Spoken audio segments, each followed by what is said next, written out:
ចង់បានសង្សារប្រាក់ខែប៉ុន្មានដែរ ខែម៉ានក៏បាន 50 រៀល តិចពេក50 រៀលឥឡូវយើងមកគូសំនឹងប៉ុន្មានយើងអាចនិយាយបានទេ ថាវាយធំ 4-500 ឡើងចុះ 4-500 ឡើងថា500ណា ចា 500ស្រឡាញ់ហ្មង មិននេះហ៎ថាយើងមើលតាមនឹងដែរចឹងណាយើងមិនចេះតែឲ្យឃើញគេលុយច្រើនចេះស្រឡាញ់ចឹងណា តែ500ស្រឡាញ់ណា អត់ទេ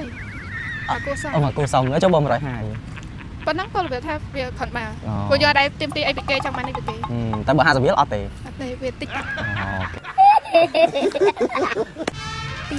200ឡើងបានអ្នក250អត់អស់សង្ឃឹមទេត្រូវ250នៅមានក្តីសង្ឃឹមដែរព្រោះដោយសារអ្នក250វាចង់ថាទៅដឹងកូនគេអត់បានទេបានអញ្ចឹងបាន250ចូលបាន តែធំ200ឡើងក៏បានដែរតែយើងចេះសម ឲ្យយើងចេះទុកដាក់ណាអូខេប្រុសៗនេះយើងមានសង្ឃឹមអូឲ្យខ្ញុំមុនទៀត ហ្នឹងហើយFreshie ទឹកស្ដៃ បានដែលជាទូទៅញ៉ាំពេលណា ញ៉ាំពេលល្ងាច ពេលល្ងាច ហ្នឹងហើយ មិនបានញ៉ាំពេលល្ងាច ដោយសារពេលព្រឹកអីចឹងទៅរៀនអត់សូវមានពេលញ៉ាំចឹងពេលល្ងាចទៅ រៀនឆ្នាំទីម៉ានទេ ឆ្នាំទី2 ឆ្នាំទី2អូសាប់អូនរសជាតិ របស់វាឆ្ងាញ់ស្រួលញ៉ាំហើយវាអត់សូវផ្អែមហើយរបៀបថាពេលយើងញ៉ាំទៅមានអារម្មណ៍ថាវាស្រស់ស្រាយ fresh វាធំស្ដៃឆ្ងាញ់ឈ្ងុយ តែដឹងតែ Freshie មានរសជាតិផ្សេងអត់ មានបង ស្គាល់រសជាតិផ្សេងប៉ុណ្ណា ទឹកតឡាច ទឹ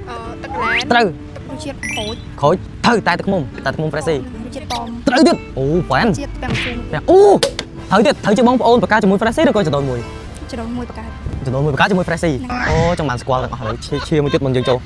អ្នកកំពុងចាំងពីនេះគឺទៅអ្នកកំពុងចាំបកាលេងផ្លែសំដីណា